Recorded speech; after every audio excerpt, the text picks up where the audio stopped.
반갑습니다. 영산선악대학교 정현기 교무입니다. 오늘은 법의 등급에서 법마 상장급을 같이 공부하도록 하겠습니다. 제목에 있어서는 대체, 그 법의 질박음, 법의 단련, 그렇게 한번 주제를 정해봤습니다. 그러니까 얘가 생각나는 부분이 용에 대한 부분이에요. 용에 대한 설화는 굉장히 많이 있죠. 근데 대체로 우리 동양에서 흐르는 이 용에 대한 설화는 거의들 수도인들에 대한 과정들을 갖다가 신화적으로 만든 부분이 굉장히 많이 있어요. 한번 들어보셨을 거예요. 용이 이제 승천을 하면 연못에 깊이 담궈져 있다가 이제 그 연못의 기운을 받고 하늘로 올라오는 거거든요. 그래서 올라가다가다 떨어지는 경우가 있어요. 하나가 더 있는 부분이 뭐가 있냐면요. 용은요, 이제 큰 물에 이제 담궈져 있었는데 아무 연못에나 들어가지 않는답니다. 아무리 큰 연못이라 해도 근원이 없는 연못에는 머무르질 않는데요. 이게 용이 그 함축할 수 있는 장소에 대한 것을 바라보는 거예요. 우리는 그 전에 이제 특신급 얘기할 때 우리 4대 불인심에 대한 거 있죠? 진리, 승, 법, 회상에 대한 이런 어떤 그 부분들이 이 근원에 대한 맥이 아닐까 하는 부분들로 우리가 연계를 시켜볼 수 있고요. 그 다음에 이제 하늘로 큰 함축을 하고 나서 이제 하늘로 솟을 때 솟는 경우가 떨어지고 있는데 그게 한 번에 이루어지는 게 아니라는 거예요. 올라갔다가 또 떨어지고, 올라갔다 또 떨어지고, 올라갔다 떨어지는 수 없는 가운데 나중에 결정적으로 올라간다고 그런 거예요. 근데 중요한 게 뭐냐? 올라가서 떨어질 때 중요하답니다, 이게. 올라가서 다 떨어지다도 또 올라가면 되는 거예요. 그럼 조금 더 올라갈 수가 있으니까. 근데 떨어질 때 어디로 떨어져야 되냐? 반드시 그 떨어졌던 물로 떨어져야 된답니다. 아니면 땅에 떨어져 버리면 죽어버리든지 이무기가 된다는 거예요. 이게 전설의 핵심이에요, 그 부분이. 그것이 무슨 말이냐?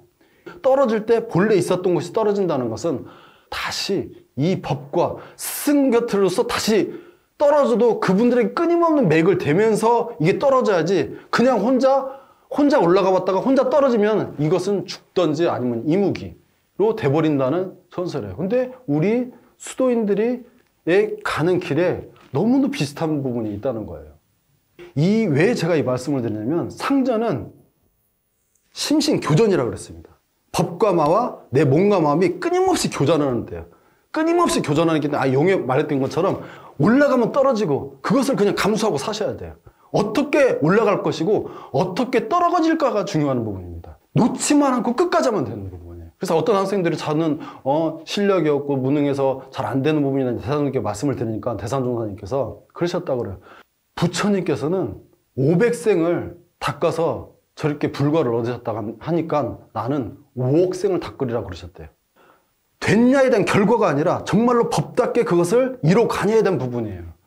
그리고 법마상정급은 아시다시피 계문을 보셔도 이게 우리가 일반적으로 사람들이 감당할 수 있는 계문들이 아니에요. 암환심 간단한 거 아닙니다. 왜? 암환심이 있어도 가려버립니다. 나는 암환심 없어 보이거든요. 이게 공부를 하다 보면 업에 대한 이렇게 속성을 잘 이렇게 좀 파괴되는 부분들이 있는데 좀 인식을 할 때 이 업은 뭉치고 얽히면 업이 형성이 되는 거거든요. 근데 업이 형성이 되면 두 가지 속성이 생긴다는 거예요. 하나는 자기 자체로 힘을 가지는 거예요. 맨 처음에는 잘 펴지지도 않고 먹으면 나중에 내가 안 하려고 해도 그 힘이 끌고 가는 이거 힘을 말하는 거예요. 자체적 힘을 갖는 거. 또 하나는 가리는 걸 얘기를 하는 거예요. 자꾸 가립니다, 이거를. 가리기 때문에 보이질 않는 거예요. 명료하게, 이게 아니구나. 보이기만 하면 문제가 없어요. 왜? 아니까요. 이건 아니구나를 알기 때문에 기약이 있는데 보이질 않는다는 거예요. 그렇기 때문에 반드시 스승과 동지가 필요한 거예요, 여기서는.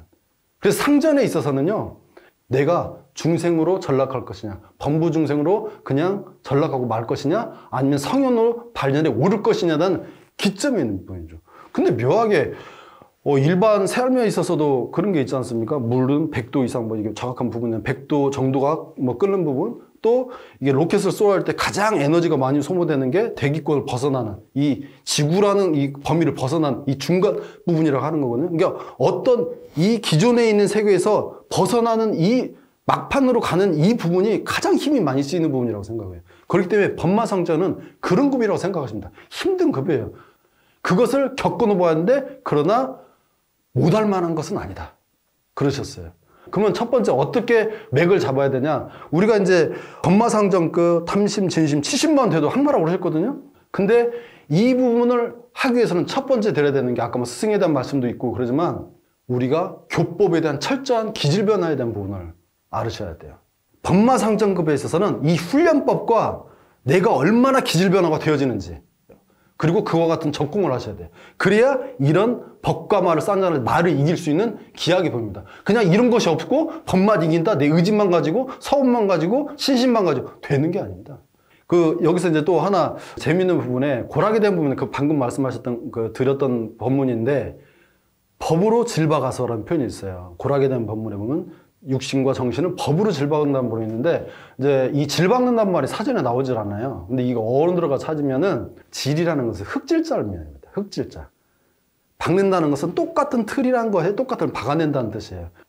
이게 법의 틀에다가 우리를 그대로 집어넣어서 그대로 그 법하고 똑같이 육군을 만들어내는 것을 질박는다는 얘기를 하는 거예요. 그리고 그 뒤에는 육군을 단련하란 말이 있죠. 단련해서 기질변화가 된다는 것은 이 대장간에 가잖아요. 그럼 명검을 만들기 위해서 먼저 무엇을 하냐면 무쇠를 갖다가 불에다가 넣고 녹입니다. 이게 나라는 틀을 갖다가 이것을 버티려고 한다면 녹아집니까? 녹아야 되는 거니까요. 첫 번째 녹아야 되는 거예요. 녹아. 그걸 녹여서 그 똑같은 틀에다가 넣고 칼 모양이 나옵니다. 그럼 끝나는 게 아니에요. 뜨거운 불에다 넣고 두드려야 그 쇠 안에 있었던 잡철, 필요 없는 잡철들이 튕겨 나간다는 거예요. 이 과정을 거쳤을 때 명검이 된다는 거예요. 우리 법에서는 두 가지가 있죠. 정기훈련법과 상시훈련법이 있어요. 삶을 자세히 보면 두 삶밖에 없어요. 정할 때냐, 동할 때냐. 그것을 동할 때의 3학기를 밝혀놓으신 것이 상시훈련법이고 정할 때의 3학 공부를 밝혀놓은 것이 정기훈련입니다. 이렇게 보셔야 돼요. 이것이 내가 얼마만큼 단련시켜서 되어지냐에 따라서 이 법과 마가 싸울 때 이것이 승으로 갈 것이냐 패로 갈 것이냐가 갈림길이 걸어지는 겁니다. 그 길이 밝혀졌다니까요. 그렇기 때문에 보통급을 한번 띄워보십시오. 띄워보시면 특신급이 내 손에 들어온다니까요. 그러니까 이 훈련법에 있어서도 보통급은 보통급에 맞는 내 훈련에 대한 방향을 잡고 특신급은 특신급에 맞는 훈련의 방향을 잡고 또 법마상정은 법마승급에 맞는 훈련법을 잡고 나아가서 이 스승님을 모시고 또 우리 동지들과 함께 나아가면 이것은 반드시 되는 길입니다. 그러니까 끝까지 포기하지 않고 하고 또 하면 되는 부분이에요. 그리고 이제 여기서 그런 부분이 있어요. 법과 말을 일일이 분석한다고 할 때 법과 말에 대한 것이 좀 어렵죠. 뭐가 어떤 것이 법이고 어떤 것이 마인지. 그래서 이제 학생들이 좌상사님께 여쭙습니다. 정의가 뭐고 불의가 뭡니까? 하시니까 좌상사님께서 어떤 말씀을 하셨냐면 그것이 참 어려운 것이다. 그러나 하라는 것은 정의로 보고 하지 말라는 것은 불의로 보고 실천을 하다 보면 구분할 수 있는 역량도 생긴다고 그러셨어요. 저는 그게 아주 명언이라고 생각하십니다. 그것을 철저히 안 하고 왜 이것을 하지 말라고 하셨는지 화두를 품어가면서 안 하고 또 안 하고 그 다음에 하라는 것은 왜 이것을 하라고 했는지 또 품어서 하다 보면 이게 지혜가 밝아질 수밖에 없어요. 그리고 이제 조금 더 깊게 들어가면 이 법마상정글에서는 같이 나가 있는 게 성리 공부입니다. 성리가 바탕이 되어지지 않으면 실제로 계문의 입수성인데요. 탐진치의 뿌리까지 뽑아낼 수는 없어요. 그 내면 깊숙이 보이지 않게 쌓여진 무시기까지 쌓여져 있는 이 탐진치를 보고 그것을 갖다가 내가 움직이고 하는 부분에 있어서는 이 성리가 바탕되지 않으면 이게 되는 부분이 아니에요. 현실적으로 우리가 이 법을 실행하는 데 있어서도 평대기 공부를 여기서 들여야 됩니다. 내가 식욕을 한번 떼어내봐야겠다. 갖고 그거에 대한 적공을 하셔야 되는 겁니다. 죽기 살기로. 내가 세욕을 한번 떼어보겠다고 적공을 하시는 가운데 안 되어지는 것은 없습니다. 하고 또 끝까지 해서 하면 되는 겁니다. 10,000번 쓰러지면 어쩝니까? 11번째 일어나면 되는 거지. 근데 11번째 일어났을 때 그 11번째는 11번째의 모습이 아니라는 거예요. 그러니까 그걸 믿고 저희들이 정진 적공을 한다면 대불가를 얻는 길이 열리지 않을까 생각하면서 이상 마치도록 하겠습니다.